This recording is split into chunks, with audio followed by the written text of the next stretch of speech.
안녕하세요. 전산회계 1급 최신 기출문제풀이 제56회 이론편 풀어보겠습니다. 1번 회계의 순환 과정에 있어서 기말 결산 정리를 하게 되는 근거가 되는 가정으로 가장 적절한 것은 자 우리 회계의 기본 가정에서 출제되었습니다. 회계의 기본 가정 이렇게 뭔지 이렇게 외울 필요는 없고요. 용어의 정의에 대해서 이렇게 출제된다는 겁니다. 회계의 기본 가정 중에서 발생주의 그리고 기업 실체의 가정, 기간별 보고의 가정, 계속기업의 가정 이런 4가지 정도 우리 배웠었는데요. 그중에서 뭐에 해당하는지라는 겁니다. 답은 뭘까요? 일단 기말 결산 정리를 한다고 하는 건 우리 인위적인 기간마다 끊어가지고 재무 상태와 경영 성과를 보고하기 위해서 기말 결산을 한다는 거죠. 그래서 기간별 보고의 가정으로 보면 되겠다는 겁니다. 그렇죠? 그래서 답은 2번이고요. 자, 답은 2번 확인하고요. 자, 기업 실체의 가정의 키워드는 뭡니까? 우리 회사 주인이 100% 다 우리 회사를 가지고 소유하고 있다 하더라도 회사 주인의 재산에 대해서는 우리 회사의 장부에 기록할 필요가 없다는 거죠. 그래서 회사 장부 기록 따로, 회사 주인 거 따로. 어쨌든 우리는 회사 중심으로 그 장부를 작성한다라는 게 기업 실체의 가정이었고요. 계속 기업의 가정은 자 돈이 나갔을 때 계속 기업이 존속한다는 가정이 있어야지만 그게 자산인지 비용인지 구분할 가치가 있다는 거죠. 그죠? 만일 오늘 내일 당장 이제 회사가 문 닫을 판이다. 그러면 돈이 든 거에 대해서 그냥 전부 다 비용 처리하면 되는 거죠. 그래서 그 지출에 대해서 자산으로 기록할 것인지 아니면 그 비용으로 처리할 것인지에 관련한 그런 지문이 나왔다. 그러면 그게 계속 기업의 가정이고. 그래서 이렇게 기말 결산 정리, 즉 인위적인 기간을 끊어가지고 보고를 하는 것과 관련돼 있다. 그러면 기간별 보고의 가정과 관련돼 있구나. 이렇게 파악해서 문제를 풀면 되겠다는 겁니다. 그래서 의외로 이 정의에 대해서 까다롭게 느끼시는 분이 많은데요. 조금 더 우리 이해가 조금 잘 안 된다 그러면 우리 본문에 가가지고 기업 회계의 가정에 대한 각각 의미에 대해서 조금 제가 해설을 잘 다뤄놨습니다. 그거 조금 한번 읽어보시고 머리를 정리해 보시면 좋을 것 같습니다. 됐죠? 2번 영업활동과 관련하여 비용이 감소함에 따라 발생하는 매출채권의 대손충당금 환입은 다음의 계정구분 중 어디에 속하는가? 즉 우리가 실기표 문제에서는 자주 출제되지 않지만 어디서 출제되었습니까? 대손충당금 환입에 대한 회계처리에서 출제되었다고 보면 되겠네요. 자, 대손충당금의 환입은 두 가지로 크게 나눌 수 있다. 매출채권에 대한 대손충당금을 환입하는 경우에는 뭘로 처리하라고요? 판매관리비의 차감 항목으로 처리하라. 그러니까 답은 1번 되겠다. 그죠? 그리고 시험에는 물론 대손충당금 환입이 출제되면 이 부분이 출제될 가능성이 매우 높습니다. 근데 예외적으로 한번 참고로 우리 한번 정리해 본다면 대손충당금 환입 중에서 매출채권이 아니고 그 외의 채권, 즉 미수금, 대여금에 대한 대손충당금 환입이라면 영업 외 수익으로 처리한다까지 우리 정리했거든요. 자, 그거까지 한번 정리해 보시고 머리를 정리해 보시고 주로 만약 이런 스타일로 나온다면 판매관리비의 차감 항목 이게 키워드가 될 것이다라고 예측해 보고요. 됐죠? 3번 다음 중 재고자산의 수량 결정 방법에 해당하는 것은 어떤 것인가? 자, 우리 기말 재고자산을 산정할 때 수량 곱하기 단가로 구하는 거죠. 그래서 수량 결정 방법에는 계속기록법과 실지재고조사법 두 가지가 있었고요. 단가 결정하는 방법에는 선입선출법, 후입선출법, 이동평균법, 총평균법 이런 것들이 있었다는 겁니다. 그래서 답은 4번 되겠네요. 수량의 결정 방법이니까. 됐죠? 답은 4번. 그리고 4번 다음 중 일반 기업회계 기준상 무형자산으로 계상할 수 없는 것은 자 무형자산의 정의에서 출제되었네요. 무형자산의 정의가 뭔지 그리고 무형자산에서 뭐 배웠습니까? 영업권 그리고 개발비 이런 것들 배웠다는 거죠. 자 머리 정리해 보시고 풀어봅시다. 1번 합병 등으로 인하여 유상으로 취득한 영업권 무형자산으로 처리할 수 있다는 거죠. 키워드는 뭐다? 영업권 프리미엄 주고 산 거죠. 프리미엄으로 주고 산 거는 우리 내부 자가창설 영업권 내부적으로 계상한 영업권 인정이 안 된다. 외부에서 저쪽 회사를 살 때 돈을 주고 사는 경우에만 그죠? 유상으로 취득한 영업권인 경우에만 인정된다라고 했습니다. 그래서 합병을 이유로 유상으로 돈을 주고 프리미엄 주고 샀다면 프리미엄 붙여서 회사를 샀다면 영업권으로 계상할 수 있다는 거죠. 됐죠? 1번은 맞고 2번 기업 프로젝트 연구 단계에서 발생하여 지출한 연구비는 아니라는 거죠. 연구비는 비용으로 처리하고. 자, 우리 배웠지만 한 번만 더 정리해 보면, 자, 연구 단계가 있고요. 개발 단계가 있다고 했습니다. 그래서 황우석 박사가 줄기세포 연구하는 거죠. 그거는 특정한 상품을 지금 연구한 건 아니니까 단순히 학술적인 연구 단계로 봐가지고 연구비는 거죠. 연구 단계에서는 드는 비용은 전부 다 연구비라는 비용으로 처리한다는 거죠. 그래서 프로젝트 연구가 성공해가지고 이거 상품으로 만들만하다. 프로젝트 A 이제 착수된 거죠. 상품 이거 A라는 상품을 만들기 위해서 프로젝트 A가 착수됐다는 거죠. 그래서 성공했다. 성공해가지고 지금 이제 앞으로 이거 이제 상품화 상용화 해가지고 돈 들어올 만하다라고 생각이 된다면 그때 가서 비로소 이제 개발비라는 무형자산으로 이제 책정한다는 거죠. 혹시라도 프로젝트가 실패한다. 그러면 그냥 경상 개발비라는 계정 과목으로 또 그때도 비용 처리하고, 그죠? 그렇게 세 개 크게로 나눌 수 있다고 했습니다. 그래서 연구 단계에서 발생한 비용은 비용으로 처리해야 되는 거죠. 그래서 답은 2번 되겠다, 그죠? 답은 2번. 2번의 경우에는 무형자산으로 계상할 수 없다라고 보면 되겠죠. 그리고 자, 광물을 독점적 배타적, 키워드는 뭐다? 독점적 배타적. 우리 회사만 독점적 배타적으로 쓸 수 있는 권리다. 그건 무형자산 해당하는 거 맞고, 이것도 마찬가지. 독점적 배타적으로 일정 기간 동안 이용할 수 있는 산업재산권 권리다. 그러면 무형자산 맞고. 됐죠? 이렇게 풀면 되겠다. 문제 5번. 기말자산과 기말부채의 일부분이다. 기말재무상태표에 표시될 계정과목과 금액이 틀린 것은 해가지고 매입채무, 현금 및 현금성 자산, 매출채권, 당좌자산 이렇게 카테고리로 한번 구분해 보라는 거죠. 매우 자주 출제되는 형태죠. 키워드는 뭐다? 재무상태표의 계정과목이 주어졌을 때 재무상태표 중에서 어디에 지금 속하는 건지 구분할 수 있어야 된다는 거죠. 그 중에서 특히 매입채무, 매출채권, 당좌자산, 그리고 현금 및 현금성 자산, 또 여기서 문제는 출제되지 않았지만 단기 투자 자산 이런 것들에 대한 범위를 정확하게 알고 있어야 된다는 거죠. 그래서 우리 당좌자산 쪽 공부하면서 강조했던 부분인데요. 그게 출제되었네요. 볼까요? 자, 그러면 일단 하나하나 봅시다. 매입 채무는 뭡니까? 외상 매입금과 지급어음 두 가지죠. 그러면 외상 매입금과 지급어음 두 가지 합한 금액 5천만 원, 1천만 원 합한 6천만 원. 자, 그럼 맞는 거네. 현금 및 현금성 자산은 뭡니까? 통화 대용 증권, 요구불 예금, 현금성 자산 네 가지 중에 속하면 이걸로 다 현금 및 현금성 자산이 포함된다는 거죠. 타인 발행 수표 뭡니까? 통화 대용 증권 맞다는 거죠. 현금 및 현금성 자산 맞고, 받을 이건 매출채권이니까 아니고, 외상 매입금도 부채니까 아니고, 외상 매출금도 매출채권이니까 아니고, 우편환 증서 뭡니까? 종이 쪼가리지만 이거 언제든지 우체국 또는 은행에서 돈으로 바꿀 수 있으니까 통화 대용 증권이었다고 했습니다. 그래서 통화 대용 증권에 해당하는 2,500만 원, 500만 원 이 두 가지가 현금 및 현금성 자산에 속한다는 거죠. 그래서 3천만 원 맞다는 거죠. 2,500만 원, 500만 원 두 개 합하면 3천만 원 맞고, 매출채권 뭡니까? 받을 어음과 외상 매출금 두 개 합하면 5천만 원. 이것도 맞네요. 그다음에 4번 당좌자산, 이제 지금까지 여기 열거된 것 중에서 당좌자산에 해당하는 것들 다 모아보면 되겠지.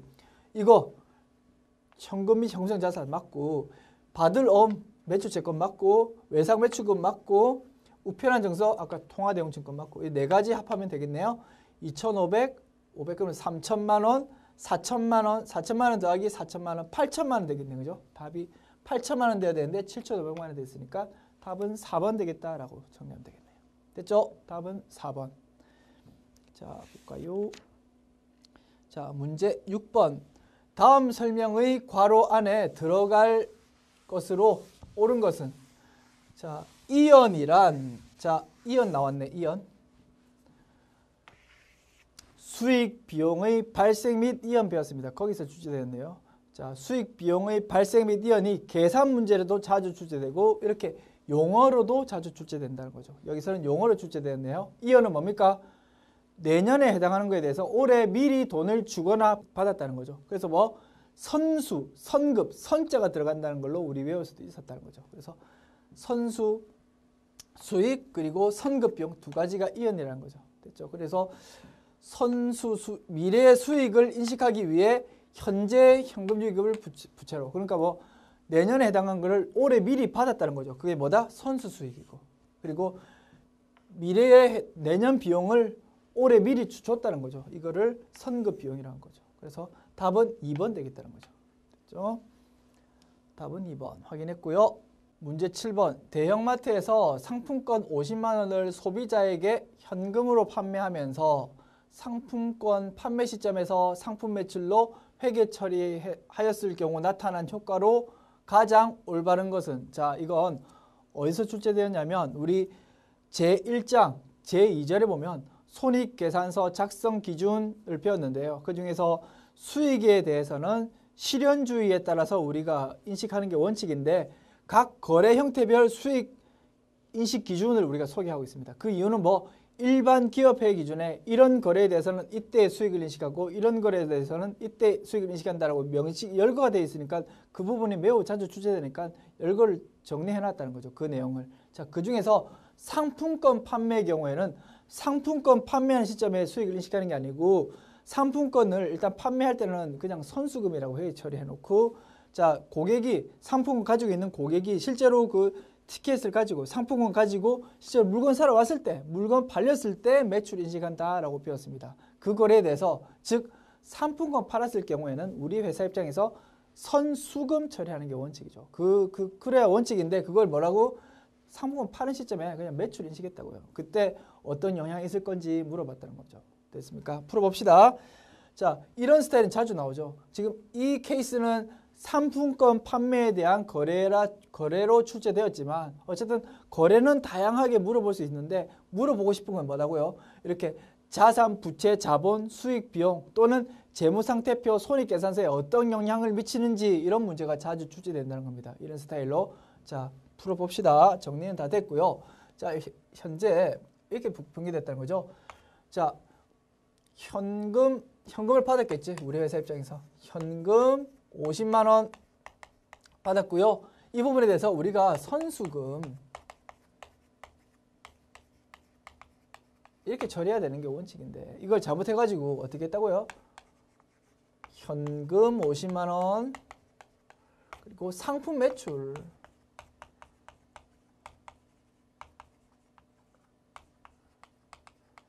이렇게 처리했다는 거죠. 그러니까 부채로 처리해야 될 거를 수익으로 처리했다는 겁니다. 그럼 어떻게 부채의 과소계상 맞나요? 수익의 과대계상 이렇게 되는 거죠. 그리고 수익 비용으로 따져봤을 때는 비용은 아무런 영향 없이 수익이 지금 과대계상돼 있다면 당기순이익은 어떻게? 과대계상돼 있는 거지 뭐. 됐죠? 당기순이익 과대계상돼 있고 자 당기순이익이 과대계상돼 있으면 미처분 이익잉여을 통해서 우리 자본으로 계상되니까 자본이 과대계상돼 있다는 겁니다. 그리고 재무상태표만으로 봤을 때는 자산, 부채, 자본 중에서 자산은 아무런 변동 없이 부채가 지금 과소계상돼 있으니까 오른쪽에 있는 부채가 과소계상돼 있으니까 오른쪽 왼쪽에 똑같으려면 오른쪽에 있는 나머지 자본이 잘 과대계상될 수밖에 없다는 거죠. 그 이유를 살펴보니까 당기순이익이 과대계상을 통해서 당기순이익의 과대계상을 통해서 자본으로 반영되기 때문이다라고 우리 유추할 수 있고요. 됐죠? 이렇게 정리하면 되는 거죠. 그래서 여기에 열거된 것들 나열되어 있으면 그게 정답인 거죠. 자, 효과를 원하는 것. 자본의 과소계상 아는 거죠. 과대계상이죠. 자산의 과소계상. 자산은 지금 영향 전혀 없는 거고 수익의 과소계상, 수익의 과대계상이죠. 그리고 부채의 과소계상. 이게 맞네. 답은 4번 되겠다라는 겁니다. 됐죠? 그래서 자주 출제되는 유형이니까 앞으로 이런 문제가 나오면 분계가 지금 어떻게 돌아가고 있는지 먼저 파악한 후에 해당되는 계정 과목의 성격에 따라서 이렇게 과대 과소를 정리하고 그리고 수익 단기 순이익에 영향이 있는지 그리고 그게 자본 쪽으로 영향이 있는지 이렇게 파악하면 되겠다라는 거죠. 됐죠? 8번 문제 8번 유형자산의 감가상각과 관련한 다음 설명 중 가장 옳지 않은 것은 무엇일까요? 자, 우리 유형자산의 감가상각에서 출제되었네요. 자주 출제되는 이슈죠. 그죠? 자주 출제되는 토픽이다. 연수합계법은 자산의 내용연수 동안 동일한 금액의 감가상각비를 계산하는 방법이 아니죠. 그죠? 이거 답은 1번 되겠네. 그죠? 자, 감가상각 방법 여러 가지 배웠지만 정리해보면 뭐 별거 없죠. 정리해보면 기본적으로 취득 원가 마이너스 잔존가치 곱하기 뭔가를 곱해서 구한다는 거죠. 기본적으로 감가상각은 이렇게 구하고 딱 하나 예외가 있는 게 뭐? 정율법의 경우에만 취득 원가 마이너스 잔존가치가 아니고 뭐 감가상각 누계 곱하기 상각률 를 곱한다고 했습니다. 그리고 정율법 종류의 하나로 볼 수 있는 이중체감법, 즉 이중체감법은 정율법과 똑같은데 정율법은 이게 일정한 율, 그 제곱근, 세제곱근, 네제곱근 그 내용연수에 따른 제곱근을 통해서 구한 그 수학적으로 계산된 일정한 율, 상각률을 곱하는 것이고 이중체감법은 이 세제곱근, 네제곱근을 구하기 힘드니까 인위적으로 내용연수가 예를 들어 n년, 뭐 예를 들어 4년이라고 보면 4분의 곱하기 무조건 4분의 1이 아니고 4분의 2 그러니까 n분의 2라는 율로 곱하자는 방법이 이중체감법이었죠. 그래서 이중체감법도 생각률을 구하는 방법이 조금 특이하다일 뿐 정율법에 속하는 종류로 볼 수 있다라고 우리 정리했었습니다. 어쨌든 이중체감법과 정율법은 이렇게 계산하지만 나머지 방법들은 다 그냥 이렇게 계산하면 된다라고 정리할 수 있겠죠. 그래서 정액법, 연수합계법, 정액법, 연수합계법, 뭐 생산량 비례법 모두 다 어쨌든 출발점은 뭐 취득 원가 마이너스 잔존가치로 출발한다라고 정리하면 되겠다는 겁니다. 그래서 연수합계법은 뭡니까? 특이하게 우리 예를 들어서 4년이다. 내용연수가 4년이다 하면 어떻게 구한다고요? 분모는 1 플러스 2 플러스 3 플러스 4 즉 얼마? 10 되겠네.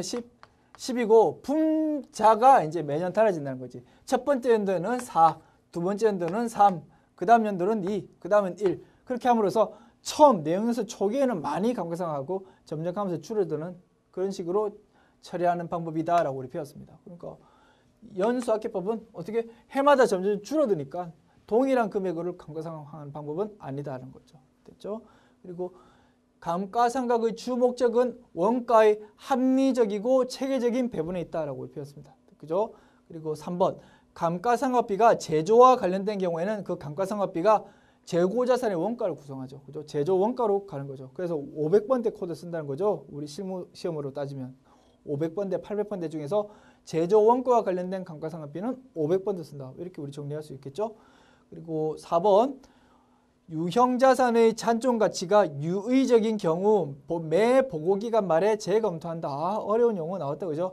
우리가 사실 이거 배우지 않았습니다. 이렇게 제가 말씀드린 거 말씀드리고 싶은 건 이 지문 중요해서 그런 게 아니고 우리 문제 풀다 보면 이렇게 이게 사실은 우리 일반 기업의 기준에 있는 기준서 내용을 그대로 좀 가져온 거거든요. 이런 거 가끔씩 출연할 수 있다는 거죠. 이런 거 한두 개 나왔다고 해가지고 막 휘둘리지 말자는 거죠. 우리 중심을 잡고 우리 배운 내용에서 모두 출제되고 우리가 배운 내용에서 모두 맞출 수 있다라고 믿고 이제 풀고 가자는 거죠. 그래서 그런 걸 강조하고 싶고요. 자, 이거는 무슨 내용인 거 하니 한번 드러나 보세요. 가벼운 마음으로. 이거는 이제 뭐냐면 우리가 이렇게 잔존가치 고려해가지고 이렇게 매년 감가상각 하는데 이 잔존가치가 처음에 예상하기로는 나중에 내용에서 4년이고 4년 후에 한 100만 원 가치가 있다라고 우리 예상해가지고 감가상각을 지금 하고 있다는 거지. 그 와중에 이게 시장 상황이 바뀌어가지고 4년 후 있어도 이게 100만 원이 아니고 한 푼도 못 건질 것 같다고 이렇게 명확하게 지금 이제 상황이 바뀌었다라고 이제 판단이 된다면 이거에 대해서 0으로 고쳐가지고 그 이후 연도에는 지금까지 지난 거에 대해서는 할 수 없다. 그런데 앞으로 남은 기간 동안에는 이걸 잔존가 이걸 0으로 해가지고 감가상각 하자라는 규정이 있더라는 겁니다. 일반 기업의 기준에서.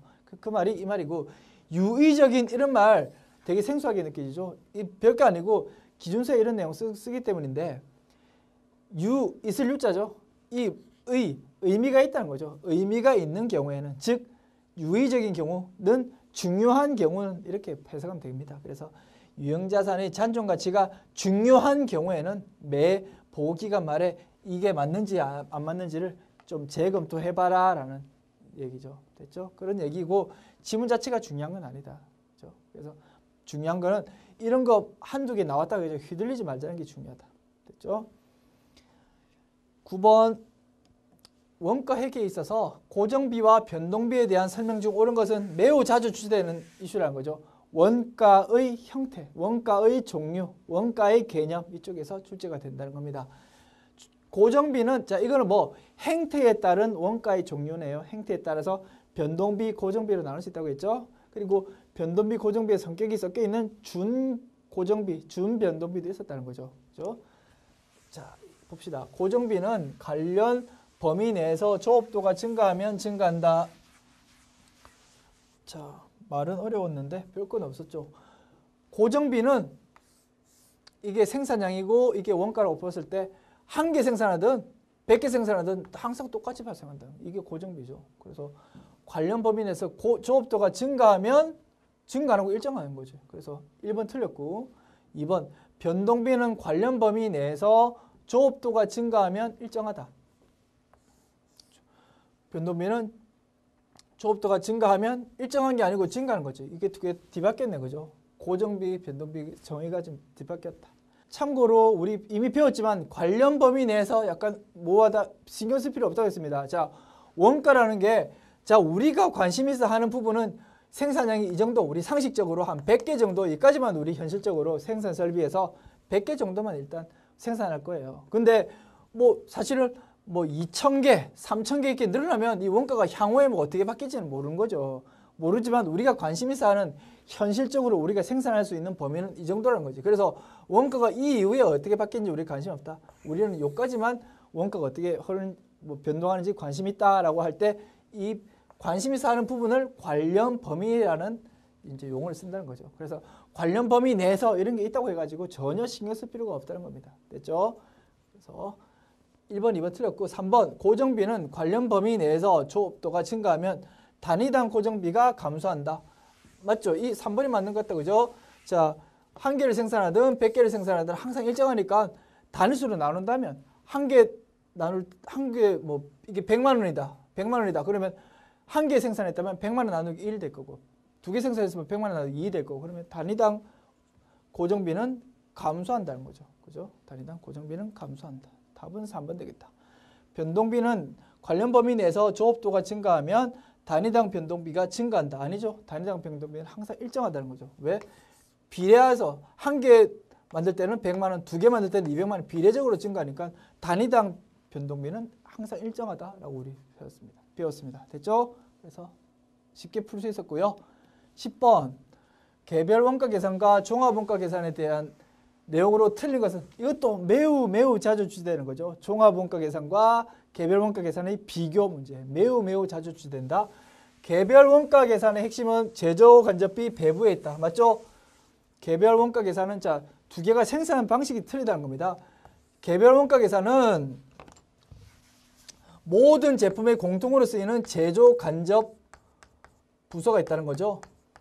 그리고 다품종 소량 생산 A라는 제품, B라는 제품, C라는 제품 주문을 받아가지고 한 개씩 만든다는 거죠. 근데 여기에 직접적으로 쓰이는 원가도 있지만 공통적으로 지금 이거 제조간접비를 부서를 거치기 때문에 이 여기서 발생한 원가를 이렇게 어떻게 각각 제품에 배부하는 것인지 이 제조간접비 배부가 핵심 키워드라고 했습니다. 근데 종합원가 계산은 이거와 달리 제품은 딱 하나밖에 없어. 정유공장처럼 어쨌든 우리는 원유 넣어가지고 그냥 산출물 뽑을 거야. 제조 종류는 딱 하나야. 근데 재료비 여기 투입해가지고 산출물 이렇게 나올 거라고. 제품은 딱 하나인데 우리의 관심사는 여기에 투입된 원가가 지금 파이프라인에도 현재 남아있을 거고 기말에도 지금 산출물 뽑혔다고. 그러니까 투입된 원가를 여기 제공품과 기말 제품에 안분하는 게 우리의 큰 관심사였다라는 거죠. 근데 대신 재료비의 투입은 이게 초기에 그냥 한 큐에 팍 이렇게 바로 투입되는데 가공비 같은 경우는 야금 이렇게 점점 가면 갈수록 투입되니까 두 개의 투입 방식이 다르니까 완성품 환산량을 통해서 평준화를 통해서 이렇게 안분할 건데 그 재료비와 가공비의 완성품 환산량 산정 방식이 다를 수밖에 없다. 그게 핵심 키워드였죠. 그래서 핵심 키워드는 뭐 완성품 환상량이라는 평준화 개념을 통해서 제공품과 제품으로 원가를 나눠주는 그게 핵심이었다라는 거였습니다. 종합원가 계산은 자, 개념 정리했고요. 그래서 풀어봅시다. 개별 원가 계산의 핵심은 제조간접비 배부에 있다. 맞는 설명이고 종합원가 계산의 핵심은 완성품 환상량을 계산하는 데다. 맞는 설명이다. 그리고 개별 원가 계산은 정확한 원가 계산을 할 수 있고 시간과 비용이 절약된다. 이런 애매한 지문이 나왔는데요. 조금 이따 풀기로 하고요. 4번 종합원가 계산은 대량 연속 생산 형태에 적합하다. 맞죠? 대량 연속 생산. 얘들은 뭐 소품종, 이거는 다품종 소량 생산. 얘들은 대량 연속 생산. 그죠? 여기에 적합하다. 그러면 이 지문도 맞다는 거죠. 그래서 답은 3번이 답이었다는 겁니다. 네. 자, 잘 들어보세요.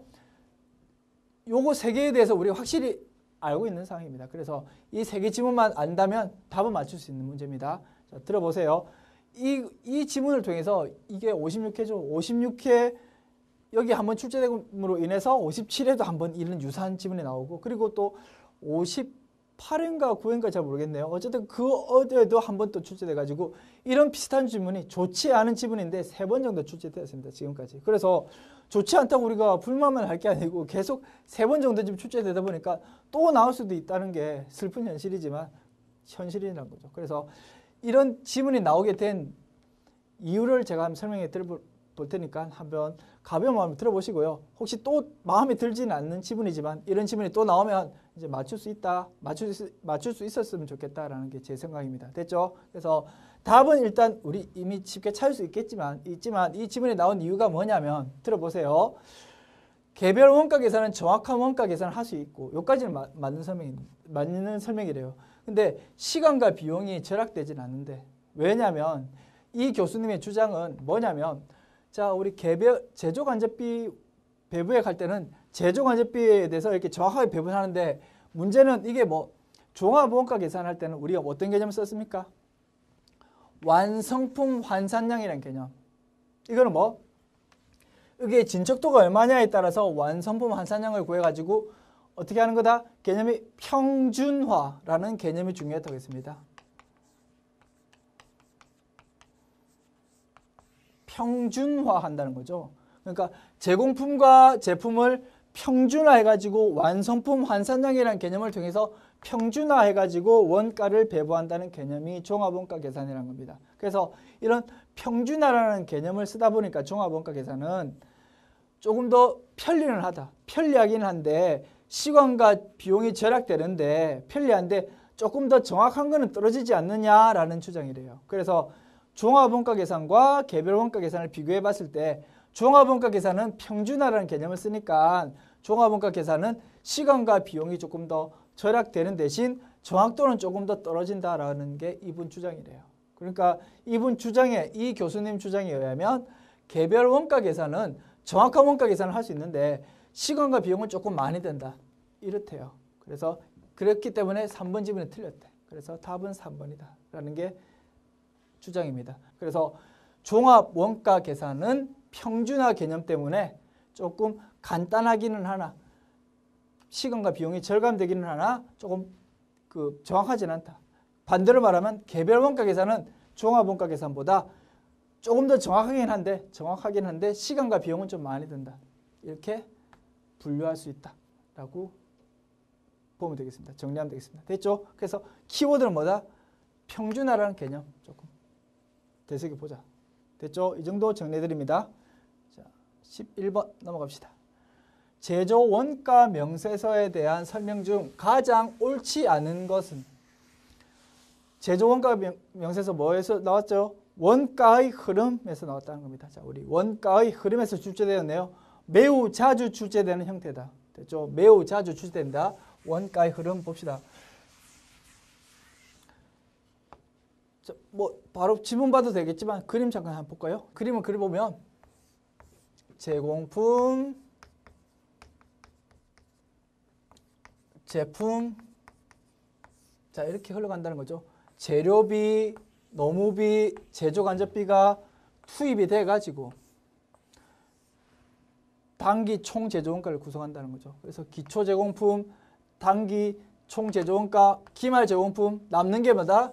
단기 제품 제조원가로 구성된다. 그리고 단기 제품 제조원가는 제품 차변으로 와가지고 매출원가가 산정된다라는 거죠. 이런 흐름으로 돌아간다는 게 원가의 흐름이었습니다. 자, 기억해 보시고 문제 풀어봅시다. 제조원가 명세서에 대한 설명 중 틀린 거. 제조원가 명세서만 보면 매출원가를 계산할 수 있다. 이게 바로 틀렸네요. 그죠? 제조원가 명세서는 여기까지만 나와 있다는 거죠. 제품에 대한 매출원가는 손익계산서를 봐야지 알 수 있다는 거였습니다. 그렇죠? 그래서 제조원가 명세서는 여기까지만. 여기서부터 여기까지만 볼 수 있는 게 제조원가 명세서다. 그래서 답은 1번 되겠다. 됐죠? 답은 1번. 상품 매매 기업에서는 작성하지 않아도 된다. 됐습니까? 제조 기업에서는 이런 게 작성돼야 되지만 매매 기업은 어떻게? 우리가 상품을 싸게 사가지고 마진을 조금 붙여가지고 조금 비싸게 팔아먹는 게 상품 매매 기업 아니겠습니까? 여기서는 제조 원가 이런 게 필요 없다는 거죠. 그리고 제조 원가 명세서에서 단기 총 제조 비용을 알 수 있다. 맞나요? 단기 총 제조 비용 이거라고 있지 않습니까? 알 수 있다는 거죠. 그리고 제공품 계정의 변동 사항이 나타난다. 맞나요? 제공품, 기초 제공품, 기말 제공품 변동 사항이 나타난다는 거죠. 그래서 맞는 설명이고 답은 1번 되겠다라는 거였죠. 됐죠?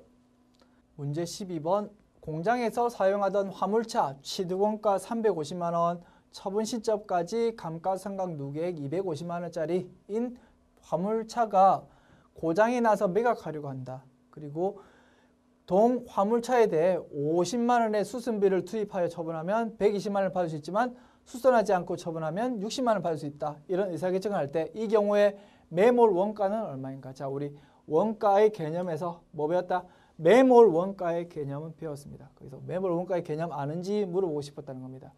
자, 의사결정에 관계없이 이미 투입되어 가지고 이번 의사결정과 관계없는 게 매몰 원가라는 거죠. 어떤 상황이라는 겁니까? 지금 화물차가 옛날에 350만 원 주고 사가지고 감가상각 지금까지 250만 원치 했다는 겁니다.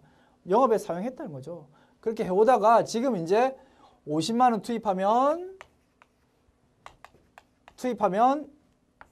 120만 원을 받을 수 있는데, 그런데 수선하지 않고 아무 돈 한 푼 안 들이고 처분하면 얼마? 60만 원 받을 수 있답니다. 그럼 이런 의사결정에서 둘 중에 뭐 할래? 이렇게 의사결정하고 싶다는 거죠. 이렇게 하면 어떻게? 50만 원 돈은 들지만 우리 이익으로 따지면 얼마? 70만 원 이익이겠지. 그런데 이 의사결정에서는 60만 원 이익이겠지. 그러면 A라는 의사결정을 하겠다. A, B 중에서 A라는 의사결정으로 A라는 안으로 채택하겠다. 이렇게 하는 게 의사결정이 아니겠습니까? 이 A, B 지금 둘 중에 뭐 할까라는 의사결정에서 애당초에 취득원가 350만 원 지금 투입해가지고 지금까지 250만 원 감가상각이 있다라는 이 내용은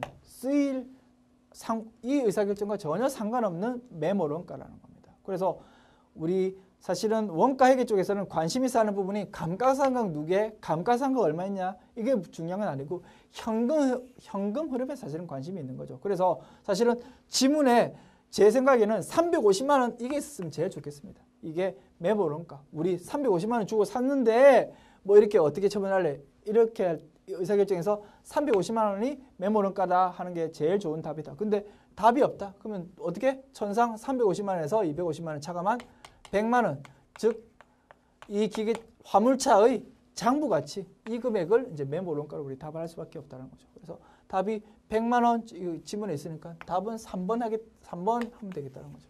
됐죠? 어쨌든 명확한 둘 중에 뭐가 매몰 원가다 이거는 그 진짜 뭘 원하는지에 따라서 달라질 수 있다는 거죠. 그래서 그런 문제는 나올 수가 없고 어쨌든 개념 자체가 이미 투입한 이 화물차에 대한 취득원가 또는 장부가치 이런 개념들이 이 의사결정에 상관이 없는 매몰 원가가 될 수 있다라는 거죠. 됐죠? 그래서 350 혹은 100 이런 것들이 답이 되겠다라는 겁니다. 됐죠? 답은 3번 되겠습니다. 문제 13번. 기말 제공품은 기초 제공품에 비해 50만 원이 증가하였으며 제조 과정에서 직접 재료비가 차지하는 비율은 60%다. 단기 제품 제조 원가가 150만 원이라면 단기 총 제조 원가에 투입된 가공 원가는 얼마인가? 자, 이 문제네요. 전형적인 원가의 흐름 문제입니다. 원가의 흐름 문제인데 이건 뭐 계산 통해서 풀어봐라는 거죠. 계산 문제로 출제되었다고 보면 되겠네요. 자, 제공품, 제품, 제공품에 대한 총계정원장 그려보고 제품에 대한 총계정원장 있을 거고 그리고 직접 재료비, 직접 노무비, 제조간접비 이런 것들이 있을 거라는 겁니다. 자, 여기서 기초 제공품에 비해 기말 제공품이 50만 원 늘었대요. 자, 그러면 뭐 인위적인 숫자로 그냥 적어보자고. 기초 제공품이 0이었고 기말 제공품이 50만 원이었다. 됐습니까? 이 상황에서 직접 재료비가 제조 과정에서 직접 재료비가 차지하는 비율이 60%래요. 그러면 이것 중에서 직접 재료비가 차지하는 비율이 60%래. 근데 지금 구하고자 하는 게 뭐 가공 원가를 구하라고 했죠. 그럼 이게 60%고 이거 두 개 합한 게 40%라는 거죠. 40% 이게 60%. 어쨌든 이걸 구하고 나면 이걸 60% 40%를 안분하면 되겠다는 거죠. 됐습니까? 그리고 자 단기 제품 제조 원가가 150만 원이래요. 이거 그죠? 단기 제품으로 완성된 이게 150만 원이래. 그럼 답 다 나왔네. 그죠? 오른쪽 합계는 150만 원 플러스 50만 원, 200만 원이죠. 그러면 왼쪽 합계도 당연히 200만 원 나와야 되니까 단기 총 제조 원가가 200만 원이라는 거죠. 200만 원을 40%와 60%로 쪼개라는 거지. 그 중에 구하고자 하는 게 가공 원가, 이게 40% 구하는 거니까 200만 원에 40% 얼마입니까? 2, 4, 8, 80만 원 되겠네. 답은 바로 구했다. 4번. 됐죠? 그래서 원가의 흐름 문제, 계산 문제로 나오면 뭐 흐름에 대해서 이렇게 총계정원장 그려보면 바로 풀 수 있다는 겁니다. 답은 4번. 14번. 다음 중 부가가치세법상 공급가액에 포함되는 것은 이것도 까다롭습니다. 까다로운데 매우 자주 출제된다. 왜? 우리 부가가치세법에 그 과세 표준에 포함되는 것, 포함되지 않는 것, 공제하지 않는 것 이렇게 해가지고 명시가 딱딱 돼 있다는 거죠. 시험 내기 너무 좋다는 거죠. 과세 표준에 대해서 묻고 싶긴 하고 딱 그렇게 명시돼 있으니까 딱 시험 내기 딱이라는 거죠. 그래서 자주 출제된다는 거죠. 그래서 우리 교재에 과세 표준에 포함되는 것, 포함되지 않는 것, 공제하지 않는 것 이렇게 정리해 놨습니다. 그 중에서 키워드 중심으로 딱딱 정리해 놓으면 좋겠다는 거죠. 자, 봅시다. 공급가액에 포함되는 것은 포함되는 것 찾는 겁니다. 환입, 그러니까 매출 환입. 자, 키워드 중심으로 동그라미 쳐볼까요? 매출 환입. 어차피 매출에서 차감하듯이 과세 표준은 차감한다고 했습니다. 차감한다고요. 차감하니까 포함 안 된다고 볼 수 있겠네요. 공급에 대한 대가를 약정기일 전에 받았다는 이유로 사업자가 당초의 공급가액에서 할인해 준 금액. 이게 말은 엄청 길게 썼는데 이게 뭡니까? 매출 할인이죠. 매출 할인. 매출 할인도 차감 항목이라고 했습니다. 그래서 과세 표준에 차감한다고 포함하지 않는다라고 배웠죠. 그리고 키워드는 뭐 매출 환입, 매출 할인이라는 거죠. 지문 길지만. 그리고 사업자가 재화 또는 용역을 공급받는 자에게 지급하는 장려금, 장려금이었습니다. 뭐 판매 장려금이라는 거죠. 영어로 말하면 조금 구린 냄새가 나는 뭐 판매 장려금 리베이트라고 보면 되는 겁니다. 리베이트 줬을 때 그건 어떻게 한다? 과세 표준에서 공제하지 않는 것 나왔죠. 장려금 같은 거, 판매 장려금. 자, 우리 작년에 우리 고객사가 우리 제품을 많이 사줬어. 고맙습니다라고 우리 고맙다고 사례금을 돈을 줬을 때 그거에 대해서 매출액 우리 1억 팔아줘가지고 고맙습니다. 100만 원 줬다고 해가지고 우리 매출액을 9,900만 원 이렇게 할 수는 없다는 거죠. 매출은 그냥 100 신고해야 되고 우리가 고맙다고 100만 원 준 거는 그냥 우리가 비용 쓴 거죠. 고맙다고. 그죠? 그렇게 처리한다고 했습니다. 그래서 차감하면 안 된다는 거죠. 차감하면 안 된다. 차감하면 안 된다. 즉 뭐 포함되는 것으로 해석할 수 있다는 거죠. 차감하지 않는 것, 공제하지 않는 것, 포함되는 것 똑같은 의미로 해석할 수 있다. 다만 공제하지 않는 것이라고 이렇게 딱 명시가 돼가지고 열거돼 있으니까 각각 칸은 나누어서 우리가 정리했지만 그 의미 자체는 똑같다는 거죠. 포함된다. 즉 장려금 줬다 해가지고 빼지 말라는 게 결론이죠. 과세 표준에서. 그래서 답은 3번 되겠네요. 그죠? 답은 3번 되겠다는 겁니다. 4번. 공급받는 자에게 도달하기 전에 파손돼가지고 멸실되고 이런 것들에 대해서는 포함하지 말라고 되어 있습니다. 그죠? 배웠습니다. 그래서 이런 것은 포함하지 않는다. 그러니까 포함하는 거 찾는 거니까 답은 3번 되겠다라는 거였습니다. 됐죠? 조금 해석하기 까다로웠나요? 어쨌든 우리는 정리한 거 키워드로 정리했지 않습니까? 그거 조금 정리해보면 어렵지 않게 풀 수 있다는 겁니다. 됐죠? 키워드 중심으로 풀자. 자, 문제 15번. 부가가치세법상 매입세액으로 공제가 불가능한 경우로 옳은 것은? 자, 우리 부가가치세법에서 매입세액 공제 여부에 대해서 우리 배웠습니다. 매입세액 공제 받으려면 첫 번째 정규 증빙으로 받아야 됩니다. 세금 계산서, 신용카드 매출 전표 또는 현금 영수증 3개 중에 하나로 받아가지고 그걸 받되 우리가 매입세액 불공제 사유 여러 개 배웠죠. 거기에 해당하지 않는 경우에만 매입세액 공제 받을 수 있다라고 우리 정리했죠. 그 부분에서 출제되었네요. 자, 봅시다. 공제가 불가능한 경우를 찾아보래요. 자, 1번. 소매업자가 사업과 관련하여 받은 간이 영수증에 의한 매입세액. 자, 봅시다. 키워드 뭡니까? 간이 영수증이죠. 이거 정규 증빙이 아니라고 했습니다. 그냥 영수증에 쭉 찢어가지고 이렇게 적어주는 그런 거 가지고는 매입세액 공제 못 받는다고 했죠. 그래서 1번이 답 되겠네요. 1번. 간이 영수증으로는 매입세액 공제 못 받는다. 자, 나머지 지금 읽어볼까요? 2번. 음식업자가 계산서를 받고 구입한 농산물의 의제 매입세액. 어려운 용어.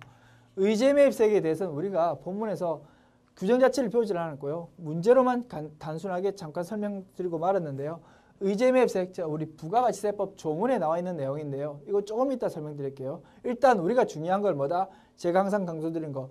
우리가 배웠던 내용을 가지고 중심을 잡고 풀자는 거죠. 우리 간이 영수증 정규 증빙이 아니기 때문에 공제 안 된다는 거 여러 번 정리했다는 거죠. 그것만 안다면 이거 문제 풀 수 있다는 겁니다. 자, 2번 지문 의제 매입세액이라는 부가가치세 법상의 개념이 지금 등장했는데 이건 조금 이따 설명하기로 하고 넘어가고 3번 신용카드 매출전표 등 적격증빙 수령분 맞죠? 적격증빙 수령분은 공제받을 수 있고 4번 종업원 회식비와 관련된 매입세액. 자, 회식비 같은 거 이거 당연히 공제받을 수 있지. 우리가 헷갈릴 거는 뭐다? 접대비. 우리 고객사하고 접대 목적으로 고객사한테 밥 산다고 우리가 세금계산서를 받았거나 뭐 신용카드를 꺼왔다. 그거는 안 된다고 했습니다. 왜? 접대비의 경우에는 매입세액 불공제 사유에 해당하기 때문에. 근데 이거는 뭐 우리 회식비는 접대비 아니잖아. 그죠? 우리 직원하고 밥 먹은 거에 대해서는 그런 불공제 사유가 아니니까 당연히 공제 받는다는 거죠. 그래서 무난하게 답은 찾을 수 있다는 거죠. 답은 1번 명확하게 찾을 수 있는데 2번 의제 매입세액. 자, 부가가치세 개념이 등장했는데 문제가 나왔으니까 이거 자체가 우리 출제 범위에 속한다? 속하지 않습니다. 그리고 개념 자체가 뭐 중요하냐? 크게 중요하지 않은데 우리가 이렇게 지문 하나 등장했으니까 혹시라도 다음에 의제 매입세액이라는 게 등장하면 아 이런 거구나. 별거 아닌구나. 이렇게 풀면 풀 수 있도록 제가 한번 설명을 한번 드려볼게요. 가벼움 한번 들어보시면 의제 매입세액이란 뭐냐면 원래 그 농산물 이게 뭡니까? 면세사업자 아닙니까? 면세사업자. 그러면 면세사업자한테 우리가 물건 샀다. 그러면 그 부가가치세가 안 적혀 있으니까 없으니까 우리가 뭐 매입세액 공제 같은 거 받을 여지가 없는 거죠. 그런데 우리 조금 더 부가가치세를 깊이 있게 공부를 이제 하다 보면 그 우리 여러 가지 거래 단계에서 중간에 이렇게 면세사업자한테 이렇게 산 경우가 있다면 그런 내 사업자 입장에서는 조금 손해를 보게 돼 있어요. 부가가치세법 전체 구조상 그런 손해를 보게 돼 있다 보니까 우리가 법적인 제도에 의해서 그런 사람들의 불이익을 조금 만회하게 해주자라는 의미에서 만든 제도가 의제 매입세액 제도라는 거죠. 그래서 이게 어디에 중요하냐면 우리 음식업자 생각해 보십시오. 음식업자 뭐 내가 아웃백 스테이크다. 그러면 내가 사는 재료들이 전부 다 면세 상품이에요. 뭐 고기 스테이크는 고기 필요하고 고기도 다 면세 아닙니까? 파도 면세지, 고춧가루도 면세지. 다 재료들이 다 농산물이다 보니까 다 면세 상품, 면세 그 제품은 면세물들이라고 면세 대상이더라고요. 그래서 면세 대상을 주로 다루다 보니까 음식점들이 그런 사람들한테는 의제 매입세액이라는 제도를 통해서 조금 공제라는 혜택을 조금 주자라고 정해놓은 것들이 의제 매입세액 공제라고 하는 제도라는 겁니다. 그렇죠? 됐죠? 그런 거에 대해서는 뭐 공제를 받을 수 있다라고 우리가 그냥 해석한다는 거죠. 됐죠? 그래서 이름이 의제 매입세액, 매입세액으로 의제한다, 간주한다라고 이제 이름에 붙여가지고요. 공제 대상이 맞다라고 우리 그냥 가볍게 알고 넘어가면 좋을 것 같습니다. 됐죠? 그렇게 정리해 주시고요. 자, 우리 56회 매우 전형적인 문제들이 자주 출제되었습니다. 그래서 제가 보기에는 다 괜찮은 문제들 갖고 지문 한두 개 벗어나는 건 충분히 있을 수 있다. 그런 거는 감안 우리가 해야 되고요. 그런 것에 대해서 흔들리지 않는 게 중요하고 조금 중요한 문제 제가 정리해 보니까 다 중요하긴 하지만 제 생각에는 4번, 5번, 9번, 10번, 11, 13, 14 뭐 이 정도 문제들은 이 이후에도 향후에도 계속 출제될 수 있을 가능성이 좀 높아 보이니까 눈으로 조금 더 한 번만 더 보고 조금 정리해 줬으면 좋겠다 싶네요. 자, 수고하셨습니다.